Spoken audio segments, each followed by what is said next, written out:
القاسم المصطفى محمد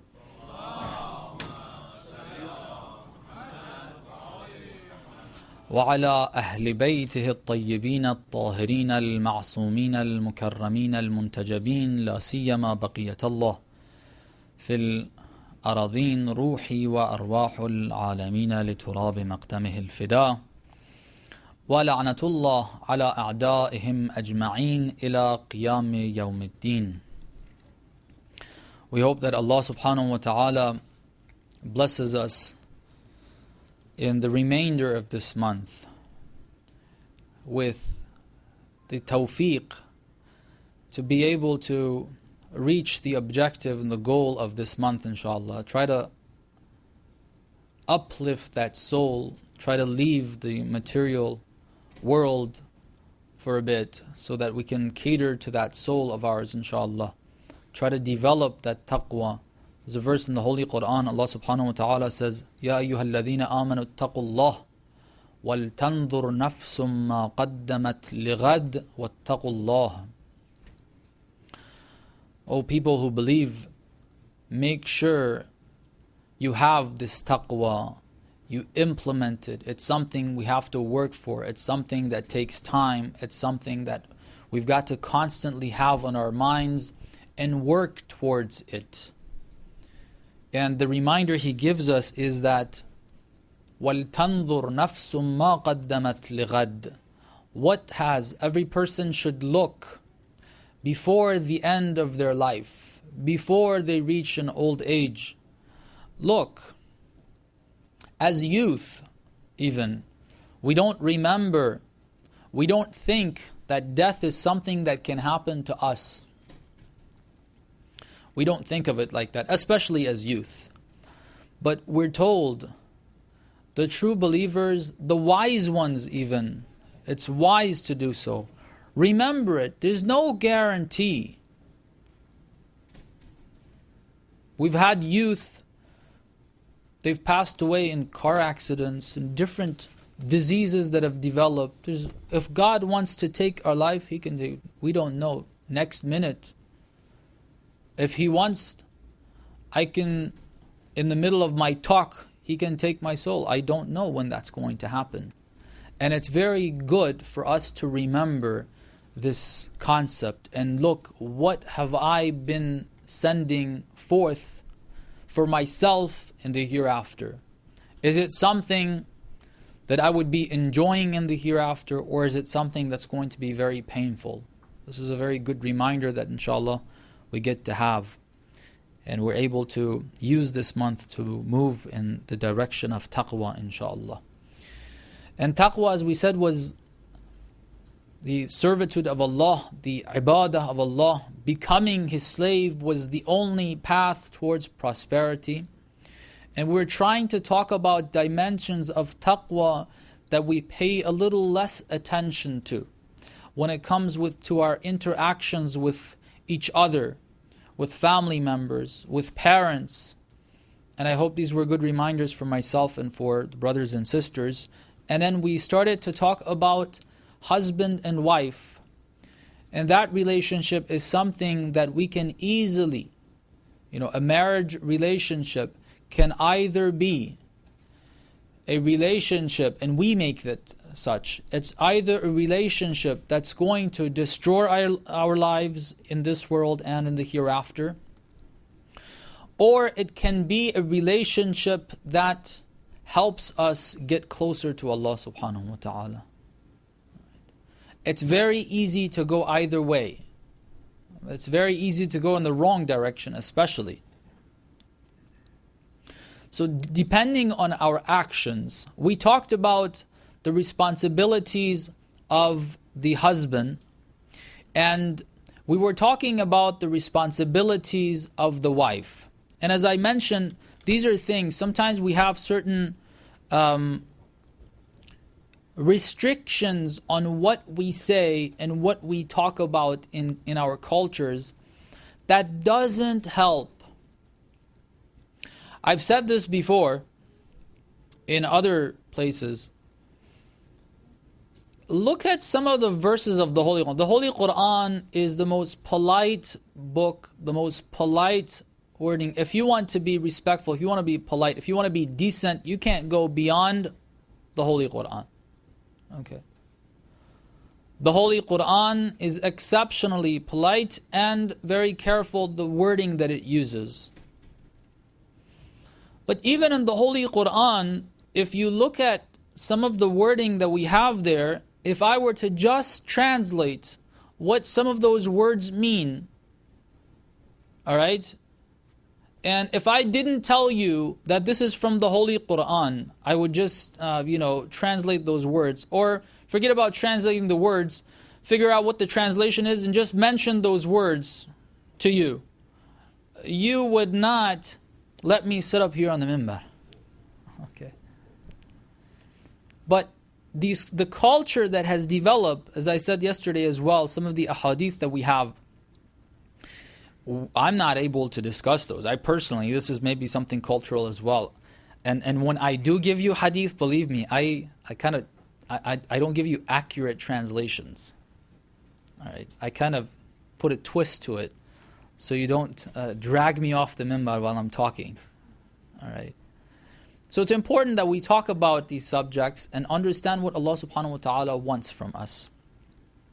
We talked about one responsibility, which was that wives, women that have been married, are supposed to have their husband's consent before leaving the house. They need to know that their husband is okay with it. All right, this is one responsibility. Another responsibility that we started to talk about was the intimate relationship that a husband and wife have got to have.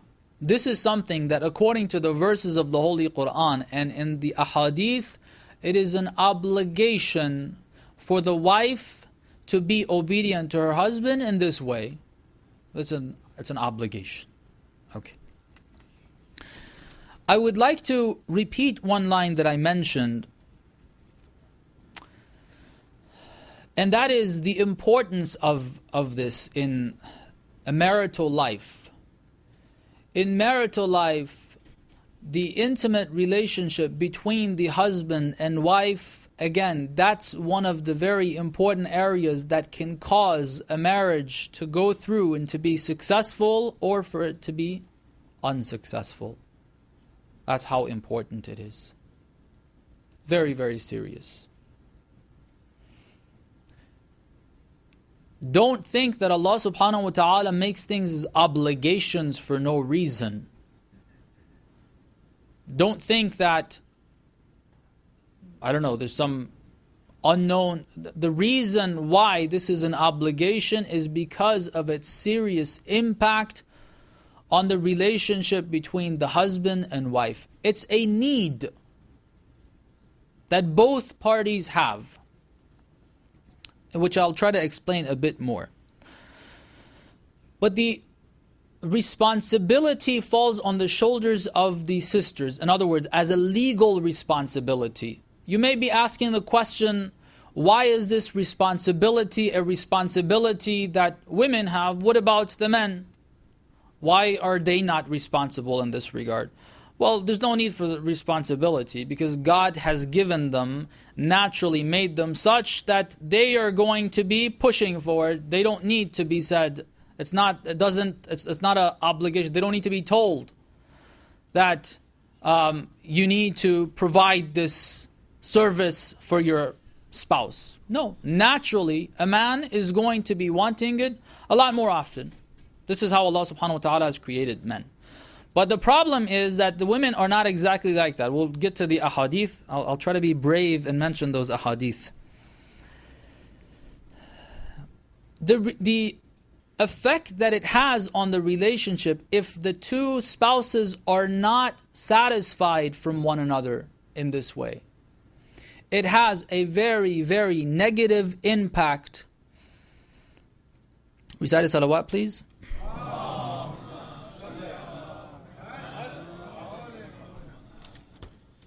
I want to see where I've put that hadith to talk about it.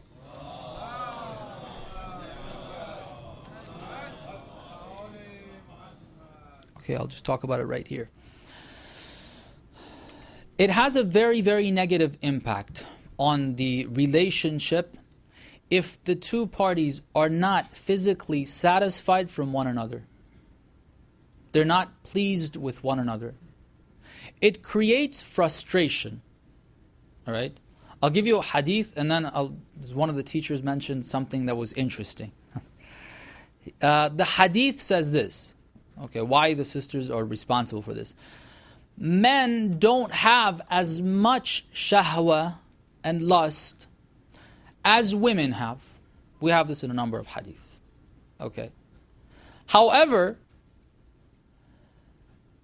they have the same way that they have less comparatively and relatively. Shahwa is a very, very strong desire. Okay.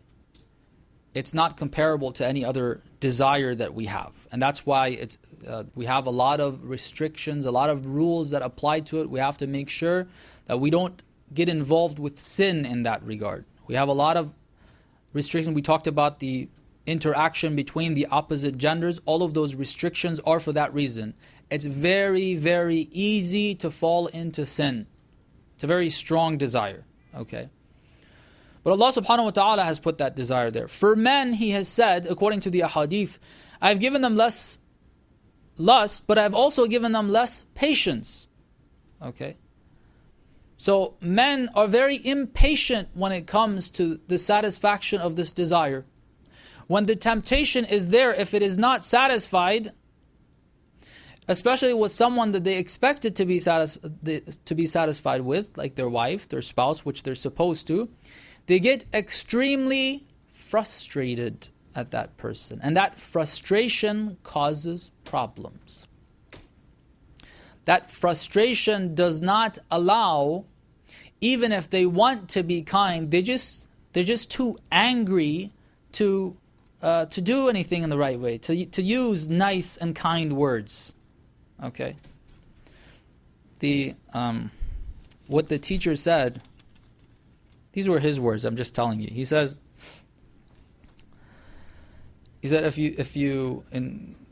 you find your parents fighting on the salt, and your dad is very angry maybe at why there's not enough salt, or something ridiculous that doesn't really deserve a fight or anything, you have to know that something didn't go right last night. Okay. He didn't get what he wanted. Okay. If the satisfaction is not there, it's going to create frustration in the husband. All right. Women like to be treated well, and they're supposed to be treated well. You have to know, if he doesn't get it, then he's going to get very, very frustrated. All right. And he's not going to be able to function right. Recited salawat. So one wrong strategy for sisters, for wives. Okay. If there's something that he has done that you don't like, all right, there's a certain behavior that he has, or he did something, he said something, he disrespected you, for example, or I don't know, he did things in a way you didn't like it, you told him to do something, he did it in a different way, you wanted something, he didn't get it for you, whatever it may be. He spoke to you in a way you didn't like. The wrong strategy is to say that, you know what, now that you're mistreating me, okay, then I'm not coming to the bedroom. All right. That's a wrong strategy. Okay, that's a very wrong strategy. The proper strategy is that, as one of the brothers used to say, one of the scholars, and I'm very hesitant to mention his name because he's told me not to mention his name in this context too much. People know him for that because of him being mentioned in that context a lot. So I'm not going to mention him. But in his words, men are simple creatures. Okay, very simple. If you satisfy them, they'll flip backwards for you. Okay, they'll do anything that you want for you. So instead of taking the strategy that I'm not going to give them what they want, then the strategy should be actually to provide them with what they need. Recite a salawat.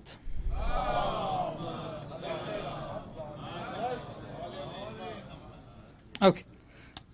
Now, a hadith that we have from the Ahlul Bayt salamullah alayhim ajma'in, because we're told in this relationship, in the intimate relationship, as we said, it's a responsibility, but they're also told, the sisters are told, the wives are told, you have to be a little more proactive in this regard. Okay, these are the instructions of the Ahlul Bayt. A hadith from, I believe it's Imam al-Sadiq salamullah alayh. He says, خَيْرُ نِسَائِكُمْ الَّتِي إِذَا خَلَتْ مَعَ زَوْجِهَا خَلَعَتْ لَهُ دِرْعَ الْحَيَاءِ. Okay. The best of your women. You were talking about spirituality, as we mentioned yesterday as well. There is spirituality. This is how beautiful Islam is. It's a complete religion. You don't take care of some of your needs and leave the others. It doesn't tell you to remain hungry, not to eat, not to have good food, and just go and worship. It doesn't tell you that this desire, this strong desire that God has put into you is something that you need to avoid. It's something that is wrong. It's something that you should try to, bare minimum or whatever. No. It's a worship. So he says, خَيْرُ نِسَائِكُمْ, the best of your women. The best of women are those who إِذَا خَلَتْ مَعَ زَوْجِهَا, if she's in private with her husband, خَلَعَتْ لَهُ دِرْعَ الْحَيَاءِ, she removes all veils of haya. Okay. There's clothes that we wear, but then there's haya. Being chaste is very good. Having that haya is extremely important for sisters.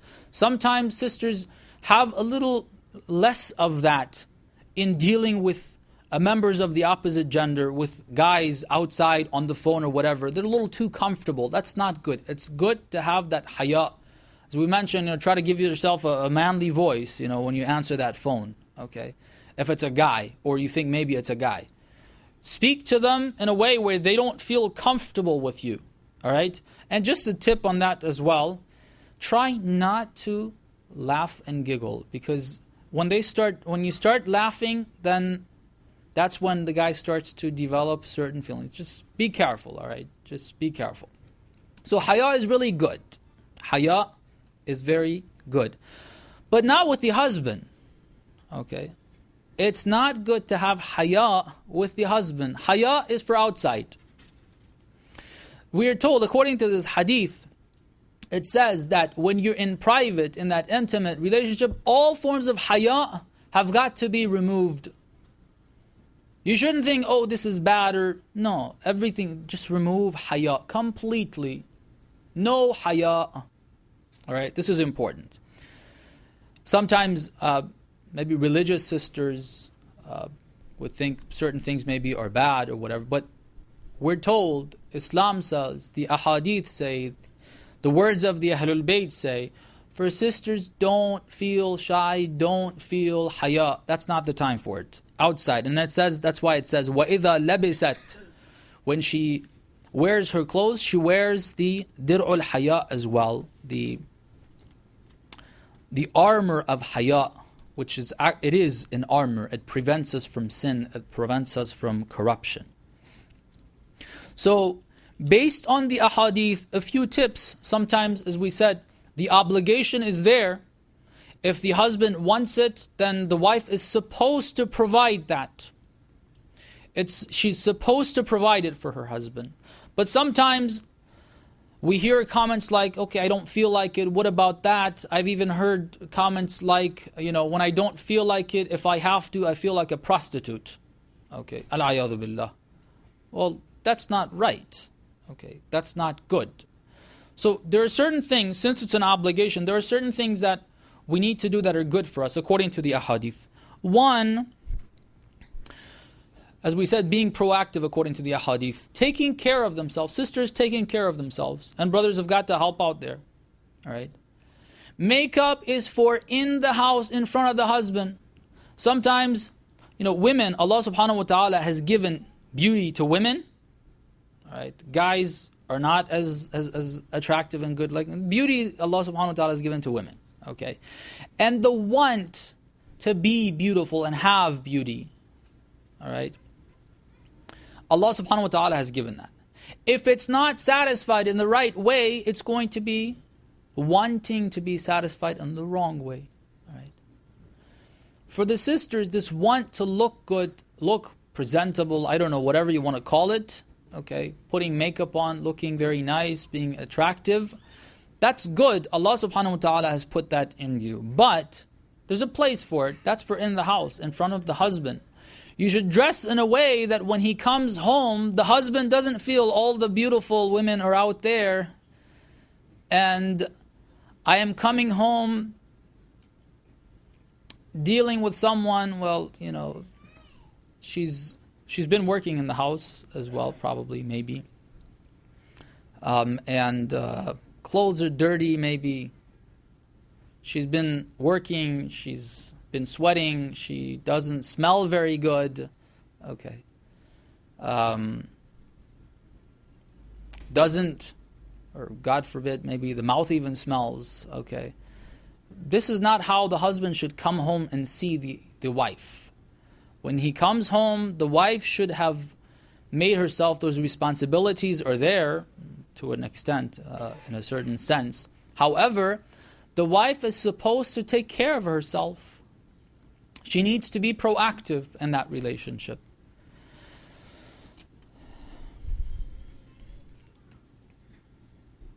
Recite a salawat, please.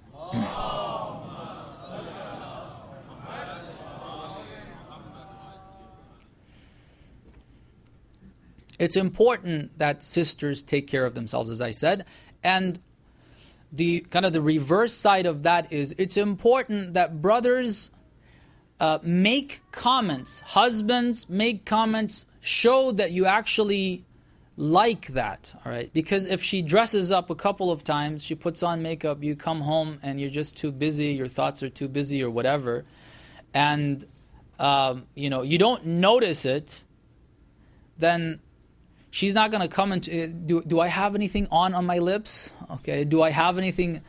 She's not going to do that. But if she notices a couple of times that you're not noticing it, then that's a big turnoff. Okay, she's not going to want to do that again. So it's important that we give comments as well, and we show that we've seen it, we've noticed it, and she looks good.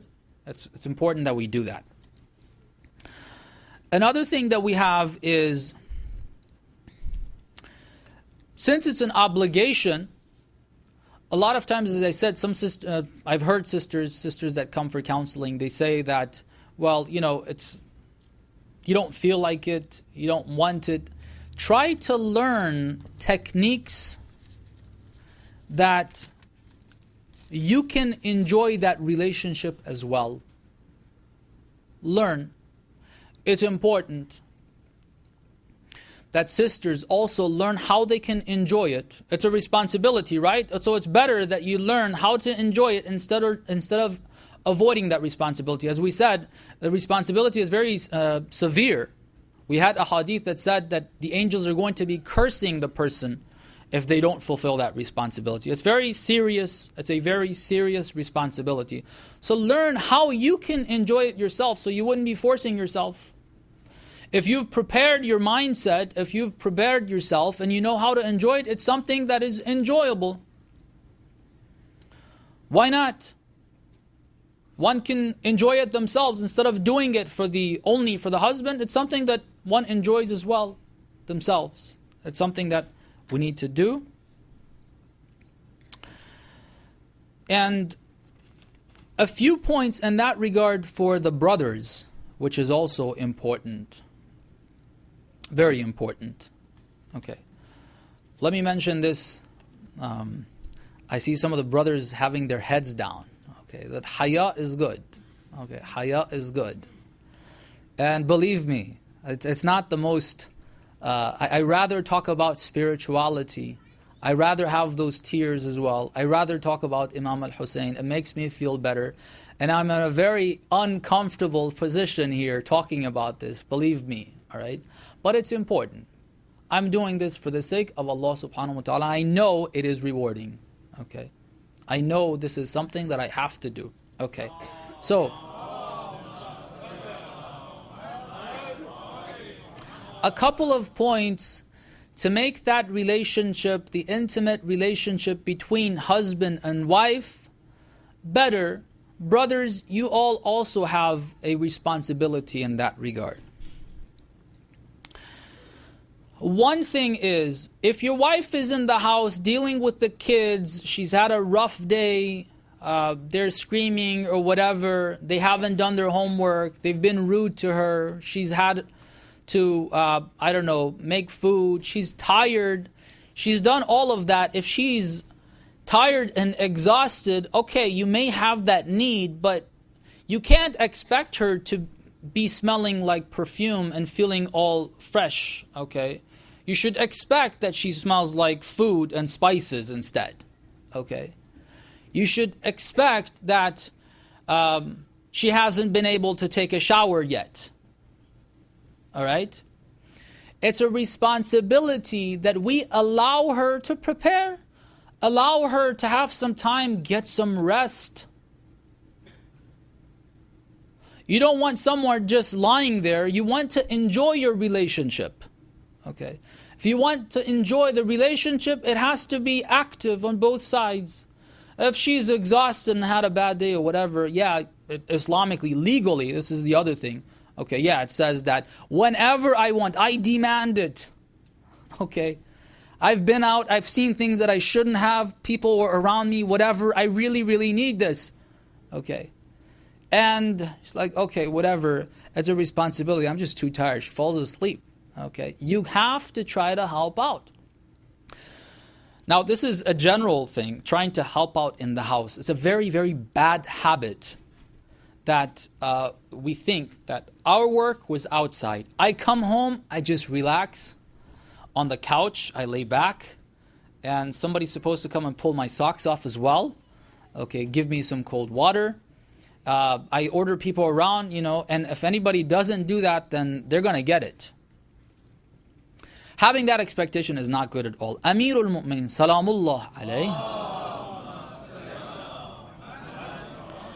When he used to come home, and believe me, I don't think any of us works as hard as he did. None of us work as hard as he did. Okay. When he would come home, he wouldn't go and lie down and say, I need to take rest here and, do things for me, or any of that. When he would come home, the lady Fatima Zahra, salamullah alayha, would have the kids to take care of. She makes the food. He would come home and quickly he would get busy with, and one particular one that we have in our ahadith is that he would be cleaning lentils. Okay. Helping out with the food. There's nothing wrong with cooking either. If you know how to cook, okay, give her a break, let her take a rest. If you don't know how to cook, don't suggest that. Okay. If you know, then, and don't be like me. One of the complaints my wife has when I cook, she likes the food, it tastes good. That's what she says. Others have said as well. But one thing she complains that I need to try to work on is I leave the kitchen a mess. Okay. A good chef or cook is one that, cleans up after themselves as well. I got to work on that one. But do things, try to help out. All right? Do whatever you can, try to help out, give her that time. Another thing, recite a salawat, please. Again, technically it's a responsibility. If you ask, then it's wajib. She has to accept that. However, if we mistreat her, if we say things that are harsh to her, if we constantly hurt her feelings, then naturally she wouldn't want to be with us. She doesn't enjoy being with us. Okay. And again, although, all right, if she's religious, then she's going to give in, but she's not necessarily going to enjoy that. And we will enjoy it more if our partner, our wife, is also enjoying it. All right. We will enjoy it more if she is enjoying it as well. If she doesn't feel like it because of the way we've hurt her today, or God forbid, sometimes every day, that's something we've talked about before, and we'll make some brief reminders on that as well. In hadith, this is something for a more brutal community. I hope we don't have any of that here, where people beat on their wives. I'm not sure if it was the Holy Prophet or one of the Ahlul Bayt. They said, the same hand that beat on her, you want to use the same hand and try to give her a hug and put it around her neck and enjoy your time with her. Okay, we have to be careful. Our treatment is also very important. If you want it, if you want to enjoy it, if you feel that you're not getting the satisfaction you're looking for, look at your actions towards her. Even if you don't think, I was supposed to say that. Okay, but there's different ways you can say something. Even if it is important to say it. You have to consider she's had a hard day too, for example. She's been working hard in the house as well. That is work. Okay? So you can be a little more polite when you want to say that. You can say it in a way that you don't hurt her feelings. You can go back and apologize, something that's very, very difficult to do. Just say, I'm sorry, okay? And don't just say those words without really meaning it. They don't like it.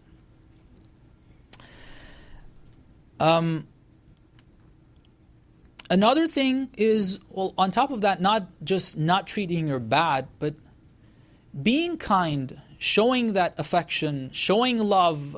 Buying roses is not just for the first couple of months or during, what do you guys call it, after the nikah is done and before, what is it, rukhsati you guys call it? Yeah, it's not just for that time. It's not just for engagement, okay? Afterwards, after marriage, buying gifts, okay? That's good to try to make them feel good about us as well. And next is, we have to take care of ourselves as well. Physically. Okay, we got to look attractive as well. If those love bars are getting a little too big, okay, or the belly is, it's not going to be as attractive. Making oneself look more attractive, we have hadith. Okay, these are not my words. Let me mention this hadith from one of the companions says, I saw Abul Hasan, Salamullah alayhi, Imam al-Qadhi. I saw him, اختضب. He was coloring his hair. Okay, he was coloring his hair. At that time it was common. I don't know what his age was, but he was coloring his hair. Then, apparently this companion was a little surprised. It wasn't, I guess, common for people to do that. Maybe similar to, I don't know, maybe putting gel in one's hair for a religious person in some communities. I don't know, something. Anyway, so he says, I asked him, you're putting color in you're coloring your hair? قال نعم, yes. But what's the purpose? He says, إن التهيئة مما يزيد في عفة النساء. Preparing yourself for her, taking a shower, removing that unwanted hair, making ourselves look good. It's not just when we're going out, we look in the mirror and everything's looking good. I have my cologne on and I'm going out. Then I come home a big mess, okay? And I'm smelling and I'm sweaty and all of that. No. Go change, go take a shower, put perfume on, put cologne on, comb your hair, look nice in the house, look nice, put good clothes on in the house. Okay. And especially, as he says, tahiyya, preparing yourself. Don't just, call her to come do something as well.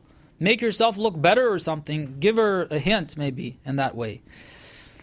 And he says the other thing about this, which is very interesting, he says this, one preparing themselves, a husband preparing himself for his wife, is tazidu fi iffatin nisa. It causes them to be more chaste. Okay, it causes haya. This is also a need for the sisters. We didn't talk about this. I will in a second. The physical need is a physical need for brothers and sisters. All right. If she doesn't get it from her husband, if she doesn't get the treatment that she wants from her husband, then having conversations with non-mahram men becomes something that's more enjoyable. If you don't spend that time with her, if you don't give her the right kindness, and in this context, if you don't give, if you don't look good for her, then that's going to be causing problems at times. God forbid. It prepares the ground. We should try to remove the circumstance and change the circumstances that cause these types of things to happen. And I have seen this. Okay, I have seen this. You have some women that when they're talking to non-mahram, they seem a lot more interested than when they are talking to their own husband. Okay. When they want to go outside, they put more makeup on and they look better than when they're in front of their husband. Okay. This is not good. This is not good. All right. And through our conduct, we can try to do this. And the last thing that I would like to say in this regard is something that I was surprised. Now, I don't know. Again, this is one of those very difficult things to talk about, but I'm surprised reading on this subject and finding that even in the West, where there's very loose relationship between the opposite genders and there's a lot of haram activity going on, this is still a problem. I don't know why, but apparently it is. And that is, men don't know that they need to satisfy their wife as well. And that satisfaction is something that takes more time than the brothers. We have hadith, don't just go quick 10 minutes, that's it. You have to spend time, prepare. Okay, it will take time, and you have got to have her enjoy it as well. You have to learn how she's going to be satisfied. Because if she's not satisfied, again, she's going to start throwing fits for no reason, for no apparent reason. Okay. Recite salawat, please.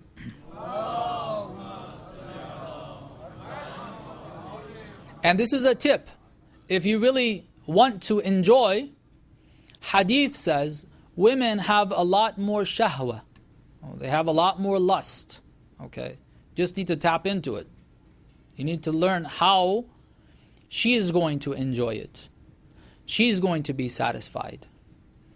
And if that happens, both parties are satisfied physically, it prepares the mind and the heart and everything for better relationship in other times. Okay. When I look at the amount of ahadith, the number of ahadith that we have related to this, some of the subjects in fiqh, when we refer to hadith books, we find like 1 or 2 hadith. Alright. 3, 4 hadith. But some subjects we go and we see there's a lot of talk by the Ahlul Bayt in regards to it. From the Holy Prophet. Not only just questions that are answered, but also them starting a conversation, talking about it themselves, without there being a question being raised from anyone. This is one of those areas that I'm surprised. I'm very surprised when I look at the volume of hadith that we have in this regard. And the reason for it is very clear, because it's very important and we neglect it. We neglect it. We don't take it serious. We don't know that this is the source of a lot of arguments and fights. We thought the fight was about, clothing, about kids, about something else. That's not the root cause. The reason why this person gets so frustrated or so agitated, whether it's the husband or the wife, can very well be related to this without really knowing it. Okay. That's why we have such a large volume of hadith in this regard. So we have to take it serious. We need to ask questions. Again, I repeat this. Today, it's a lot easier. Okay? Imagine, again, when I read those ahadith, they're scary. They're scary. I can't even translate. I can't believe some of those questions, like somebody actually having the guts. I don't have the guts to ask these questions from my teachers. Okay? Go and say, I have this particular situation. Can you tell me what to do? All right.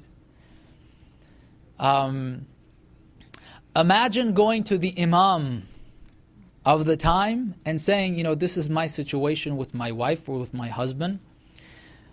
She asked me to do this or the other. I cannot talk about what they say, all right, the questions that they raise. You'll be dragging me off of this minbar. But they ask those questions. Today, you don't have that problem. You don't have to ask. There's plenty of material. Don't go look at the pictures, okay? But there's plenty of material you can read, okay? You can read about this from reliable sources to learn. And I emphasize, maybe some of you are thinking, I think this is very important for people that are about to get married as well, or those who are inshallah in the next few years will be getting married. It's good to know this. Very good to know it. And don't think that you'll know automatically. All right. I am surprised some people who come and ask the questions. I did not expect them to have these types of questions, these types of issues. But I talked about this, and I hope you go and ask your particular questions or try to read up on it and learn the responses. After all of that we said, these were the obligations. In a marital relationship, we don't have only obligations. We have a list of other things as well. All right? For example, one thing that we mentioned before, don't try to play the line that, this is your responsibility, this is my right, and you have to do this. Yeah, there's a responsibility, but it doesn't mean that I have to ask for it all the time. There's a right. I can say I don't want to work in the house and you have to give me money if I want to work. The right is there. But women choose not to do that because it's not wise for them to do it for the sake of Allah, because it is recommended. It has rewards in the hereafter. For the sake of Allah subhanahu wa ta'ala, the way the lady Fatimah Zahra salamullah alayha used to do the work, go through the difficulty. They used to make fire. They didn't have the stoves that we have these days. They used to make fire. They used to make their own flour.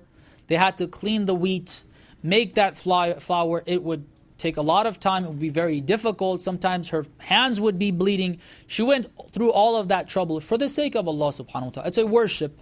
You're thinking only nawafil are going to get us close to Allah subhanahu wa ta'ala? No. Every one of these actions with the intention of making this a worship of Allah subhanahu wa ta'ala, it's going to get us close to Allah. So for the same reason, if I come home and I see, she's not in the mood, she's tired or whatever, don't say that this is a right that I have and you need to give in to it or whatever. No, you have to be wise as well. No, I'm not going to do that. This is not wise at this time. So it's not only about obligations. We have some ahadith. One hadith that I'd like to mention for the brothers in the specific to the marital relationship. The hadith goes like this. It's from the Holy Prophet sallallahu alaihi wasallam. He says, قول الرجل للمرأة إني أحبك لا يذهب من قلبها أبدا.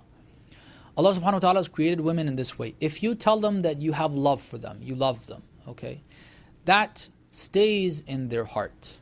Okay, that's something that we need to do. We need to speak kind words. We need to express our love. All right, that's something that's very difficult for men to do. They forget, they neglect, they get busy with work outside, tired, whatever. But we need to remind ourselves. It's important. Spend the time. Spend the time. Another hadith that we have about spending time, he says, from the Holy Prophet again, he says, "Irja' ila ahlik fa innahu minka alayhim sadaqah." Spending time, all right, spending time with the family, especially with the wife, is a sadaqah. Charity, okay, sadaqah doesn't mean charity, by the way, all right. Any type of good deed that is for the sake of Allah subhanahu wa ta'ala can be referred to as sadaqah.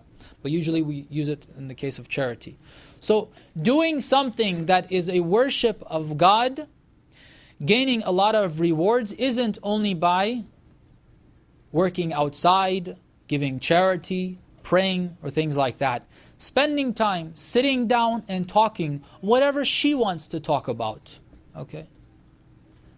Find interest in it if you don't think that that's very interesting for you. Find interest in it. Spend that time, hear her out, talk, engage.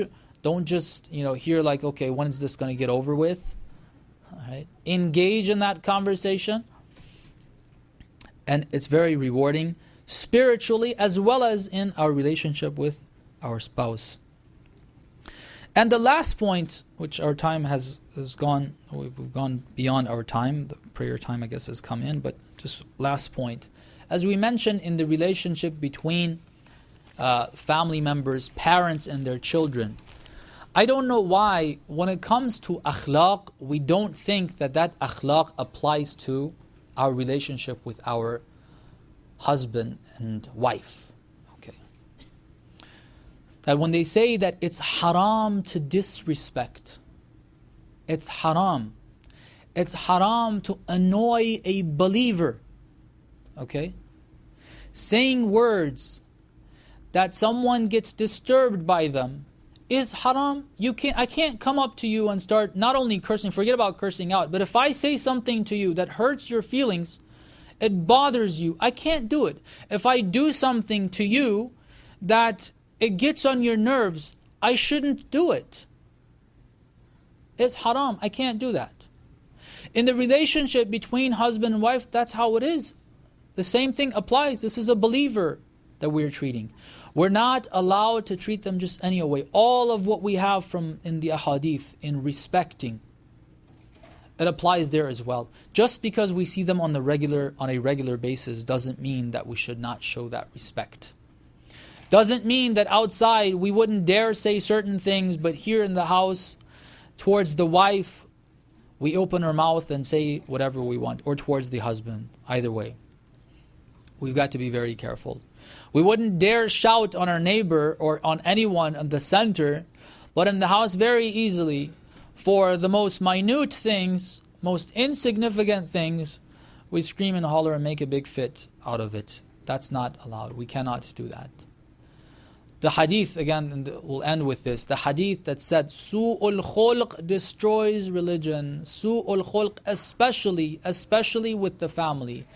And because the hadith tell us this applies to sometimes in this, because we come home, we're tired, it's maybe a little more applicable to us. Sometimes we mistreat.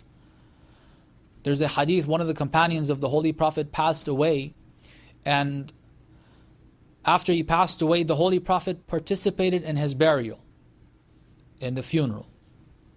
Not only that, when they wanted to bury him, they had dug up the grave. So the Holy Prophet went inside the grave and lied down in the grave. Just imagine how much barakah that has. Okay, you would want to have the Imam of your time, you would want to have, spiritual scholars even. People would love to have like Ayatollah Bahjat or someone like that come to the house. Just his presence, the barakah that brings, okay? We try to take what some call khak shifa, okay, the soil of Karbala, to put it in that grave. The Holy Prophet himself came into the grave and he lied down in that grave, okay? So when they wanted to bury this man, the mother of this man was very happy. Said, Alhamdulillah, my son, he's so good. I'm sure he's in a very, very good position right now. He's being rewarded by God. Why? Because the Holy Prophet treated him in that way. He participated. Not only that, he went in his grave. Alhamdulillah, he was proud of his son. The Holy Prophet told him no. He said no. Pray for your son. Why? Because your son was not good with his family members. He mistreated them. He didn't speak to them appropriately. Okay. Disturbing them. It causes adhabul qabr. Okay. The pains in the grave. The punishments of the grave. It causes that. Alright. So even if we're a good believer, known person, but if we have that interaction with our family members, with our spouse especially, it is very, very problematic. We ask Allah subhanahu wa ta'ala on this night, by the right of the Ahlul Bayt, that He helps us gain the knowledge and implement the teachings of the Ahlul Bayt. We ask Allah subhanahu wa ta'ala, by the right of the Ahlul Bayt, that He hastens the return of our beloved Imam. We ask Him to help us develop ourselves to become the true companions and soldiers of our Imam. We ask Allah subhanahu wa ta'ala, by the right of the Ahlul Bayt, that He prolongs the life of and gives good health to all of those who are helping the cause of Islam, especially the Maraja and especially the leader. We ask Him to forgive us all of our sins. We ask Him to forgive our parents, our relatives, all believers, especially those who have taught us a word in Islam, of their sins. We ask Allah subhanahu wa ta'ala to relieve all the believers from the pains and difficulties and illnesses that they have, and to relieve all the people of the world of the oppressions that they're facing. If I've said anything during these nights that we've been here that has offended anyone, or if we've had any shortcomings in the explanations, please forgive me, inshallah, and pray for me for the remainder of this month. Bin Nabiya wa alih, rahimallah man qara al-Fatihata ma'a salawat. Momin and their health and their jobs security. Another reminder that for also the volunteers is people in, not just in the kitchen, but in the kitchen, that we don't see them, and also during the program that they do the work, they clean up as well, recite a salawat followed by a fatiha for them as well.